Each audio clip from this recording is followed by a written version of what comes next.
Price the lord, hallelujah. പ്രിയ സഹോദരങ്ങളെ, May മാസത്തെ ആദ്യ വെള്ളിയാഴ്ച ദിനത്തിൽ ഇന്ന് പ്രഭാതത്തിൽ തന്നെ അട്ടപ്പാടി സഹിയോൻ ധ്യാന കേന്ദ്രത്തിലേക്ക് വരാനായിട്ട് ഈശോ അനുഗ്രഹിച്ചു.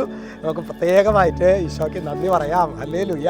ഇന്ന് നമ്മൾ ധ്യാനിക്കുന്നത് തിമോത്തിയോസിൻ്റെ 1-ാം ലേഖനത്തിലെ 4-8 അവിടെ വചനം പറയാണ്, ശാരീരികമായ പരിശീലനം കൊണ്ട് കുറച്ച് പ്രയോജനമുണ്ട്. എന്നിട്ട് പറയാണ്, എന്നാൽ ആത്മീയത എല്ലാ വിധത്തിലും വിലയുള്ളതാണ്. അപ്പോൾ ശരീരത്തെക്കാൾ വില ആത്മാവിനുണ്ടെന്നാണ് പറയുന്നത്. കാരണം എന്താ? എന്തുകൊണ്ടെന്നാൽ അത് ഈ ജീവിതത്തെയും, ആത്മീയത ഈ ജീവിതത്തെയും വരാനിരിക്കുകയും സംബന്ധിക്കുന്ന വാഗ്ദാനങ്ങൾ ഉൾക്കൊള്ളുന്നു.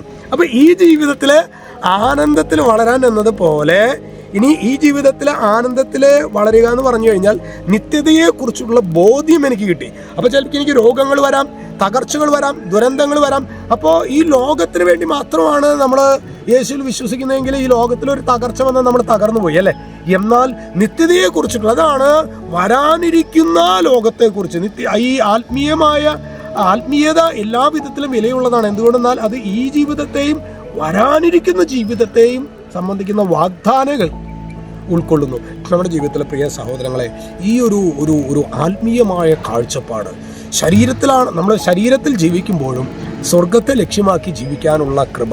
അതുകൊണ്ട് ശരീരത്തെ നമുക്കറിയാം, ശരീരത്തിന് നമ്മൾ കൃത്യമായ വ്യായാമം നമ്മൾ ചെയ്യുന്നുണ്ട്, ഭക്ഷണം ക്രമീകരിക്കുന്നുണ്ട് ഈ ഒരു കാലഘട്ടത്തിൽ അല്ലേ. അപ്പോൾ ഇതുപോലെ തന്നെ അതിനേക്കാൾ പ്രധാനപ്പെട്ടതാണ് നമ്മുടെ ആത്മാവിന് ഒരു പരിശീലനം നൽകുക എന്നുള്ളത്.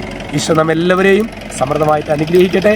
രക്ഷിതാവായ യേശുക്രിസ്തുവിൻ്റെ നാമത്തിൽ വചനത്തിൻ്റെ അധികാരം വിശുദ്ധ കുരിശിൻ്റെ അടയാളത്തിൽ മുദ്ര ചെയ്യുന്നു, ഇപ്പോഴും എപ്പോഴും എന്നേക്കും. ആമേൻ.